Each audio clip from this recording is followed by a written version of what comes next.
Bom dia, meu povo, como vai? Tudo bem? Gente, eu assisti as aulas de ontem, venho assistindo as aulas, venho assistindo alguns vídeos do Pablo, venho assistindo outros palestrantes. Para quem não sabe, eu, durante minha formação de pedagogia, não fui pedagoga de escola, né? Eu passei 10 anos, desde que eu entrei na minha formação em pedagogia, brigando dentro da Universidade Federal da Bahia, porque para eles pedagogia era escola, e eu disse não, a educação se faz em vários lugares, e trouxe a ideia de recursos humanos. Briguei na faculdade, consegui implementar esse sistema, trouxe várias colegas meus profissionais, fui membro da Associação Brasileira de Recursos Humanos por muito tempo, atuei em várias empresas dentro dessa área. E por que eu tô falando isso? Porque esse curso, ele tá me oferecendo, fui também dona de uma consultoria chamada Metamorfose, que eu e uma colega eram sócias. Nós trabalhávamos com desenvolvimento de comportamental dos empregados. Chegamos até fazer coaching por um período. E acabamos, e tudo isso acabou quando ela mudou para um outro estado, casou, foi morar em outro estado, e eu fiquei sozinha fazendo isso. E meu pai adoeceu, teve derrame, foi meio complicado, foi conturbada a minha vida, e eu acabei fechando a empresa e me redirecionando dentro do mercado do trabalho. Fui sócio, nunca trabalhei com escola, vamos lá. Aí fui trabalhar em escola de maternal ao terceiro ano, onde eu era orientadora educacional. A princípio atuei porque eu sou louca por criança, com as crianças pequenas. Foi muita experiência, muito enriquecedora, muito grande. Depois fui até a quarta série, depois peguei de quinta à oitava e depois parar no terceiro ano, onde depois migrei de escola e fui trabalhar no Sartre, no terceiro ano do Sartre, onde eu conheci o nosso grande, maravilhoso, meu orgulho, Rodrigo, que era meu aluno, depois se tornou meu amigo, né? Eu tô falando tudo isso porque direito veio na minha vida em 2008, quando eu comecei a estudar para concurso. E os professores na sala do cursinho achavam que eu era advogado, pelos meus posicionamentos, até porque eu sou neta de advogado, sobrinha de advogado, e tive um pai que, dentre todas as formações acadêmicas que ele fez, ele ia fazer direito, mas a gente disse, chega, 4 cursos universitários, professor universitário, não tem por que fazer mais, né? Ele era engenheiro, meu pai fez primeiro desenho, depois belas artes, depois filosofia, desenho, belas artes, e por fim o sonho dele realizado, concretizado, que era engenharia.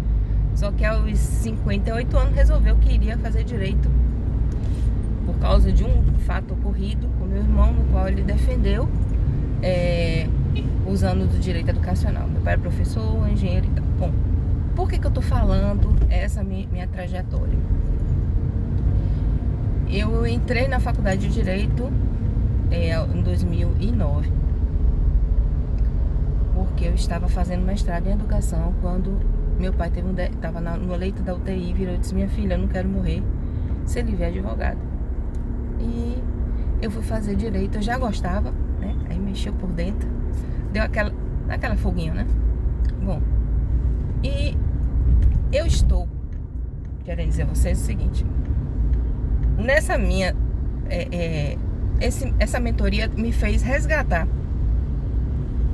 muita dessa trajetória. Inclusive eu conversei com a minha ex-sócia, que somos amigas até hoje, que ela não é só sócia, ela é irmã de Alba. Nós nos encontramos no primeiro dia de aula de faculdade de pedagogia, as duas chegando na porta, eu e meu pai levando. Eu com 16 anos e ela com 17. E eles levando a gente se encontrou na moto perdidas, assim, dentro daquele mundo da UFBA. Quem não conhece, é a Universidade Federal da Bahia, que é distribuída em vários. E fizemos a trajetória toda juntas. Eu acabei levando ela, que vinha com a ideia de escola, que ela ensinava na Pan-Americana, para o Recursos Humanos, onde ela chegou a trabalhar na Transpetro, etc e tal. E a gente foi caminhando. Bom, eu tô resgatando esses conhecimentos todos que eu já tinha visto, já tinha estudado anos atrás, brigava por isso, etc e tal. Só que o que agora tá me incomodando, me perdoe o meu posicionamento, são algumas questões. Ninguém é igual a ninguém. Essa ideia de que tudo que não é e nada é igual a nada. Tudo se copia e se transforma, se personifica. Então, essa ideia de que tudo que não é capitalismo selvagem é comunismo. Não é. O capital teve dentro a vida inteira de qualquer regime democrático, ou de qualquer regime governamental, ou de qualquer proposta. Primeiro, o socialismo nunca se tornou concreto. Foi um ideário criado por Marx e desenvolvido por Hegel. E amalmente apropriado pela Rússia, que tentou implantar uma ideia de sociedade comunista, que na realidade nada mais foi do que um socialismo que construído com base no princípio do capitalismo, porque aqueles que tinham o poder, que estavam no poder, eram muito ricos, se apropriavam dos bens e do patrimônio da grande maioria da sociedade, deixando a sociedade numa tentativa de igualitária, quando na realidade não era, né? Eles se apropriavam mesmo, e tá aí as grandes fortunas russas. Se você estudar sobre isso, você vai ver que o patrimônio dos milionários russos foi construído a partir do Kremlin, né? São heranças do Kremlin. E aí você vê o capitalismo, né, como que sempre existiu e sempre vai existir no mundo, que é uma sistemática onde o dinheiro está nas mãos daquele que detém três coisas: conhecimento, capital e meio de produção. Só que essa ideia de capitalismo selvagem, de que todo mundo quem é pobre é porque é uma escolha, todo mundo tem que ser empreendedor, não é real. A psicologia comprova que tem pessoas que não têm perfil para ser empreendedor direto.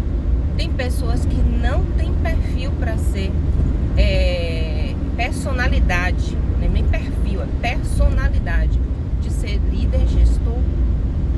Mas ela pode desenvolver, mas pode ser que aquilo ali não tenha a ver com o seu ideário, e que lhe traga a afetividade e a plenitude e a realização e o equilíbrio emocional. Eu conheço várias pessoas que são grandes empreendedoras, conheço mesmo, dentro da minha área principalmente, e que acabaram chegando num nível que surtaram, porque não era isso. Surtaram, entraram em depressão profunda, algumas se mataram. Por quê? Porque a exigência foi muito grande de que tinha que empreender, de que tinha que fazer, porque tem conhecimento, porque Deus falou, porque isso, porque aquilo outro, porque... Não é assim. Porque a espiritualidade está mandando, não. Então, eu acho que o que acontece é o seguinte: a gente, quando está vivendo essa realidade, todo mundo é capaz de fazer tudo, mas vai ter sempre lugares para todos. Pode ser que o meu ideal seja ser dono de uma mega empresa que venda produtos, que venda serviços. Mas, como é o meu caso, eu vendo o meu serviço da advocacia. Mas pode ser que eu não seja aquela pessoa que seja um empreendedor, mas seja o suporte do empreendedor, que eu acho que é mais forte e mais pesada a carga e implica muitas vezes em mais estrutura emocional e de conhecimento do que o próprio empreendedor, que é aquele normalmente que tem o conhecimento, mas tem o capital. Então, assim, vamos com calma. Eu digo a todo mundo assim, vamos com calma nessa ideia de que empreender para todo mundo. Você não empreende porque você não quer. Conheço gente que nunca quis empreender. Eu tenho um primo meu que ele disse: eu nasci e amo ser empregado. É um puta de um empregado.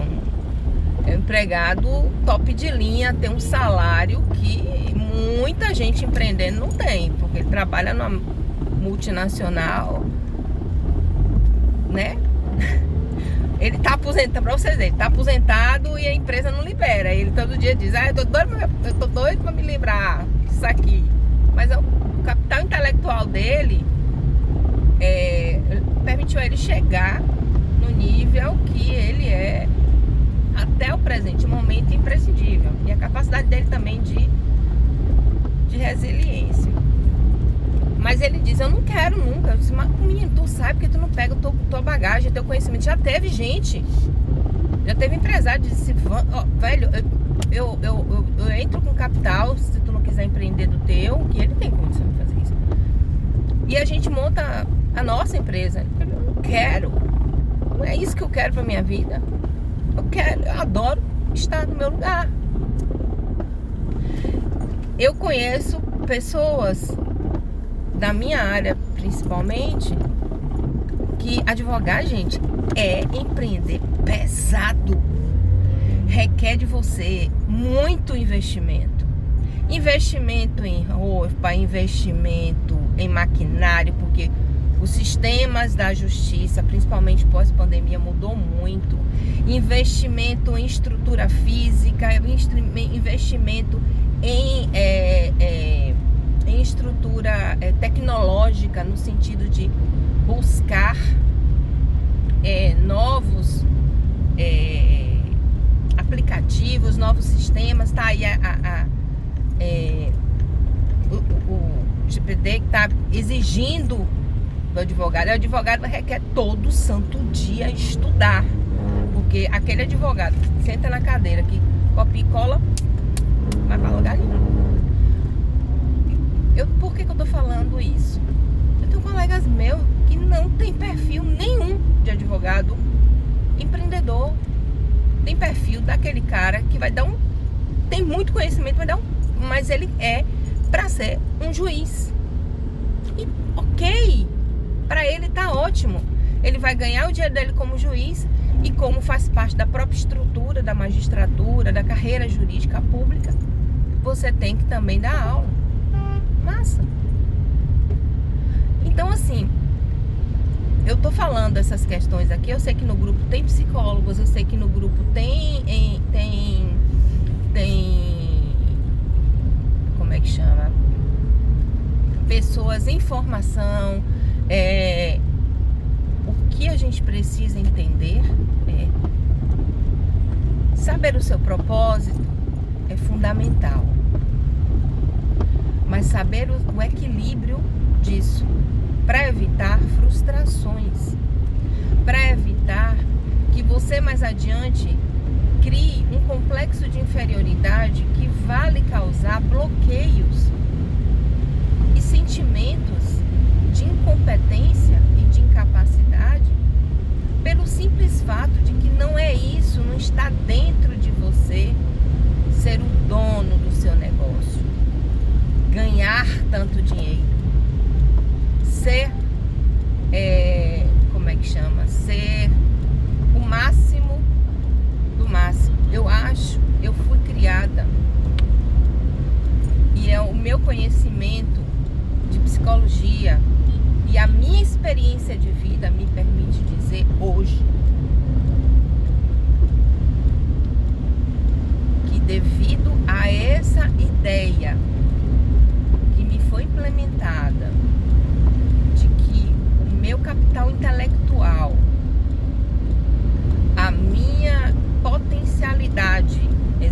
elevada, o meu QI alto, etc., né? Eu tinha que ser o sucesso. E o sucesso implicava em ser multimilionário. E como eu não consegui isso a curto e médio prazo, eu acabei entrando num processo depressivo. E que me levou a um sentimento de paralisia. Então esse curso está sendo um resgate. Eu fazia e faço terapia há muito tempo. Sempre gostei de fazer, antes de ter essa depressão, porque a minha depressão foi completamente oposto de todo mundo, viu? Minha depressão foi eufórica. Todo mundo fica na cama chorando, não, eu não. Eu, se tivesse batizado de boneca, eu tava lá. Eu não queria parar para pensar, para tomar conta da minha dor. Então eu tava em tudo que era canto, fazendo 1001 coisa. Eu trabalhava 3 turnos, final de semana, eu era pessoa lá em cima. Mas só que a gente precisa ter o equilíbrio. A gente tem que estar aqui, tem que estar aqui. A gente precisa dar o repouso. A gente precisa dar parada. A gente precisa dizer o não. Eu jamais faria o que eu fiz esse final de semana. Nesse final de semana, eu estava tão cansada, porque minha semana é esgotante. Eu durmo todos os dias por volta de 1 a 2 horas da manhã e 5 eu tô de pé. E é por isso que eu preciso aí nesse intermeio colocar atividade física, não sei. Eu ainda não priorizei isso, mas vou priorizar mais forte. Eu tô dando esse relato para que vocês entendam que não adianta esticar a corda demais, porque o elástico ele tem tempo de extensão. A tensão ele suporta determinado, quando ele puxa de vez.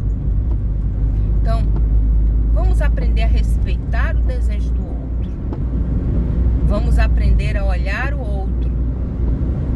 Vamos aprender a desconstruir a ideia de que só sendo empreendedor e ganhando muito dinheiro que você vai conseguir ser feliz.